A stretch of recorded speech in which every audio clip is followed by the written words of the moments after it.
தந்தி தொலைக்காட்சி நேயர்களுக்கு வணக்கம். நல்லதை சொல்வோம், நல்லதை செய்வோம், நல்லதே நடக்கும்.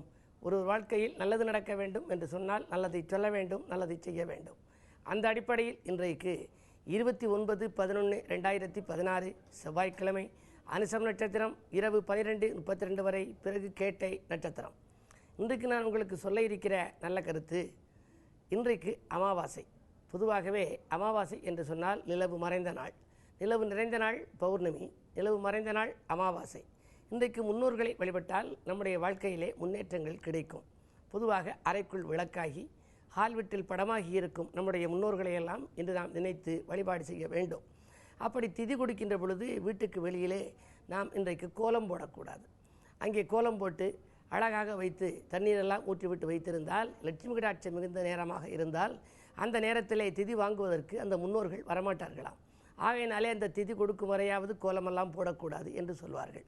இந்த நாளை இனிய நாளாக அமைத்துக்கொள்ள நீங்கள் உங்கள் முன்னோர்களை வழிபாடு செய்யுங்கள் என்று சொல்லி இன்றைக்கு நான் உங்களுக்கு சொல்ல இருக்கிற நல்ல கருத்து, சகல யோகங்களையும் கொடுக்கும் சதுர்த்தி. சதுர்த்தி விரதம் எல்லா விரதங்களிலேயும் மிகச்சிறப்பான விரதம்.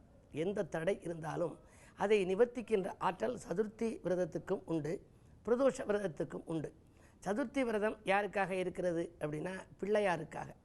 பிள்ளையாரை சாணத்திலும் பிடித்து வைக்கலாம், மஞ்சளிலும் பிடித்து வைக்கலாம், சந்தனத்திலும் பிடித்து வைக்கலாம், கல் மாவிலும் இருக்கும், அதே நேரத்தில் வெங்கலத்திலும் இருக்கும், வெள்ளியிலும் இருக்கும், தங்கத்திலும் இருக்கும், பவளத்திலும் இருக்கும் அந்த பிள்ளையாருடைய சிலை. அந்த விநாயகப் பெருமானை வழிபட்டால்தான் வாழ்க்கையில் வெற்றி கிடைக்கும் என்று நாம் எழுதுகின்ற பொழுதெல்லாம் பேனாவில் எழுதத் தொடங்குகின்ற பொழுது ஊனா சிவமயம் என்று போடுவோம். கண்ணதாசன் அதற்கு அழகாக விளக்கம் சொல்லுவார். ஊனா சிவமயம் என்றால் இந்த உலகம் சிவமயமாக காட்சி தருகிறது என்று பொருள் என்பார். பேனா பிடித்தவுடன் பேப்பரிலே எழுதுகின்ற ஊனா சிவமயம் போல் உயரத்தில் வாழ்ந்திடுக என்று நான் கவியரங்கங்களிலே சொல்லுவது வழக்கம். அப்படி ஒருவர் நல்ல நிலைக்கு உயரத்திலே வாழ வேண்டுமானால், உச்சத்திலே வாழ வேண்டுமானால் பிள்ளையாரை நாம் நினைத்து கொள்ள வேண்டும். பிள்ளையார் சொல்லி போட்டு தொடங்குகிற காரியம்தான் நல்ல விதமாக முடியும். சரி, இந்த பிள்ளையாருக்கு எத்தனை பேர் இருக்கிறது என்று சொன்னால், பிள்ளையாரை விநாயகர் என்று அழைப்பார்கள், விக்னேஸ்வரர் என்பார்கள். விக்னங்களையெல்லாம் தவிர்ப்பது விக்னேஸ்வரர். கணபதி என்பது ஒரு பெயர். கணங்களுக்கெல்லாம் அவர் அதிபதி, ஐங்கரன். அவருக்கு 5 கரங்கள் இருக்கின்றன. ஆகையினாலே அவரை ஐங்கரன் என்று சொல்லுவார்கள். வேளமுகன் என்பார்கள், கஜமுகன் என்பார்கள். கஜம் என்றால் யானை, வேளம் என்றாலும் யானை, யானை முகத்தோடு கூடியவர். மூஷிக வாகனத்தான் என்பார்கள். ஓங்காரன், பிரணவன், ஒற்றை கொம்பன், மூத்தோன், லம்போதரன் என்றெல்லாம் பல பெயர்கள் அவருக்கு உண்டு. அப்படிப்பட்ட அந்த பிள்ளையாரை ஆவணி மாதத்திலே சுக்லபட்சம் சதுர்த்தியிலே விநாயகர் சதுர்த்தி வருகின்ற பொழுது தொடங்கி விரதம் இருப்பார்கள். அப்படி இல்லை என்றாலும் கூட ஏதேனும் ஒரு சதுர்த்தியிலே நாம் விரதங்களை மேற்கொள்ளலாம். சதுரம் என்று சொன்னால் 4 திசைகளிலும் வருகிற கோடுகள் இணைவது. ஆகையினாலே கோடுகள் பூர்த்தியாவதைப் போல நம்முடைய வாழ்க்கை தேவைகள் பூர்த்தியாக வேண்டும் என்றால் சதுர்த்தியிலே நீங்கள் விரதம் இருக்க வேண்டுமாம். சதுர்த்தி விரதம் சங்கடங்களை தீர்க்கும். பொதுவாக யார் விரதம் இருந்தாலும் இல்லை என்றாலும் கூட சனியின் ஆதிக்கத்தில் சிக்கியவர்களெல்லாம் பிள்ளையாரை வழிபட்டே தீர வேண்டும். காரணம், பிள்ளையாரை ஒரு முறை சனி பிடிக்க வந்தாராம். பிள்ளையாருக்குள்ள நட்சத்திர அடிப்படையிலே அவருக்கு சித்திரை நட்சத்திரம் என்று சொல்வார்கள். அப்படி அவர் ஞான கொழுந்தாக இருக்கிறார். கேது அவருக்கு நல்ல நிலையிலே இருக்கிறது ஜாதகத்தில். அப்படிப்பட்ட அந்த பிள்ளையாரை ஒரு முறை சனி பிடிக்க வந்தார். எந்த தெய்வமாக இருந்தாலும் சனிக்கு கடமை பிடிக்க வேண்டும். 7.5 சனியாக வந்தாலும், அஷ்டமத்து சனியாக வந்தாலும், அத்தாஷ்டம சனியாக வந்தாலும் நெருங்கி வர வேண்டும் அல்லவா? அந்த அடிப்படையில் பிள்ளையாரை பிடிக்க வந்த பொழுது பிள்ளையார் ஒரு தந்திரம் செய்தார். அவருடைய முதுகிலே இன்று போய் நாளை வா என்று எழுதி வைக்க சொல்லிவிட்டார். உடனே அதை படித்தார் சனி பகவான். இன்று போய் நாளை வா என்று படித்தார். அந்த சொன்னதை நீ செய் என்று பிள்ளையார் சொன்னாராம். இது ஒரு புராண வரலாறாக இருந்தாலும் கூட பிள்ளையாரை வழிபட சனியின் ஆதிக்கத்திலிருந்து நாம் விடுபட இயலும். அப்படிப்பட்ட பிள்ளையாரை பற்றிய புராணம், அவர் எப்படி பிறந்தார், அவருடைய இந்த வடிவத்துக்கு என்ன காரணம் என்பதை பற்றியெல்லாம் தந்தி தொலைக்காட்சியிலே தொடர்ந்து சொல்வேன் என்று சொல்லி இனி இன்றைய ராசி பலன்களை இப்பொழுது உங்களுக்கு வழங்கப் போகின்றேன். மேசராசி நேயர்களே, உங்களுக்கெல்லாம் ஆடம்பர செலவுகள் அதிகரிக்கும் நாள். இன்று அலைச்சலுக்கேற்ற ஆதாயம் கிடைக்காது. காரணம், சந்திராஷ்டமம். சந்திரபலம் குறைவாக இருக்கின்ற பொழுது நீங்கள் சிந்தித்த காரியங்களை செயல்படுத்துவது என்பது அரிது. அருகில் இருப்பவர்களை அனுசரித்துக் கொள்ளுங்கள். விரயங்கள் கூடுதலாகவே இருக்கும். ரிஷபராசி நேயர்களே, குடும்ப முன்னேற்றத்தில் அக்கறை கூடுகின்ற நாள். இன்றைக்கு உங்கள் கோரிக்கைகள் எல்லாம் நிறைவேறும். அதே நேரத்தில் சூரியன் சனி இரண்டும் உங்கள் ராசியை பார்க்கிறார். எனவே அரசியல் தொடர்பான காரியங்கள், அரசாங்கம் மூலமாக ஏதேனும் நீங்கள் நன்மைகளை சலுகைகளை எதிர்பார்த்திருந்தால் அவற்றில் சனி இணைந்திருப்பதன் காரணமாக கொஞ்சம் தாமதங்கள் ஏற்படலாம். ஆரோக்கிய தொல்லையும் உண்டு. காரியங்கள் எப்படியோ கடைசி நேரத்தில் முடிந்துவிடும். இருந்தாலும் கூட குருவினுடைய பார்வை உங்கள் ராசியில் பதிகிறது. குரு பார்க்க கோடி நன்மை என்பதால் நீங்கள் கவலைப்பட வேண்டியதில்லை. பொருள் வரவு திருப்திகரமாகவே உங்களுக்கு இருக்கும். மிதுன ராசி நேயர்களே, உத்தியோக முயற்சியில் அனுகூலம் கிடைக்கின்ற நாள். நீங்கள் வேலைக்காக விண்ணப்பித்திருந்தால் அல்லது நேர்முகத் தேர்வுக்கு சென்றிருந்தால் அதில் கிடைக்கவில்லையே என்ற கவலை இன்று அகலப்போகிறது. நல்ல அறிகுறிகள் உங்களுக்கு தோன்றும். உள்ள மகிழும் சம்பவங்கள் இல்லத்திலே நடைபெறும். புதன் சூரியன் இரண்டும் உங்கள் ராசியை பார்ப்பதனாலே மாமன் மைத்துன வழியில் ஒரு மங்கள நிகழ்வு நடைபெறுவதற்கான அறிகுறிகளும் உண்டு. பெண்வழி பிரச்சனைகள் தீரும். கல்யாண கனவுகள் நனவாகலாம். கடகராசி நேயர்களே, ஆனந்த வாழ்வுக்கு அடித்தளம் அமைத்துக் கொள்கின்ற நாள். ஆதாயம் எதிர்பார்த்தபடியே வந்து சேரும். வரவு செலவு திருப்திகரமாக இருந்தாலும் கூட 8லே கேது இருக்கிறார். திடீரென சில தாக்குதல்கள் உங்களுக்கு வரலாம். என்ன இருந்தாலும் அதை சமாளிக்கும் ஆற்றல் உங்களுக்கு உண்டு. வாங்கல் கொடுக்கல்களில் கவனம் தேவை. பதவி உயர்வு பற்றி சிந்தித்துக் கொண்டிருப்பவர்களுக்கு அது கொஞ்சம் தாமதம் ஏற்படலாம். வாகன பழுதுகள் ஏற்படுகிறது என்று நினைத்து புதிய வாகனங்கள் வாங்குவதிலே ஆர்வம் காட்டுவீர்கள். ஆரோக்கிய தொல்லை உண்டு.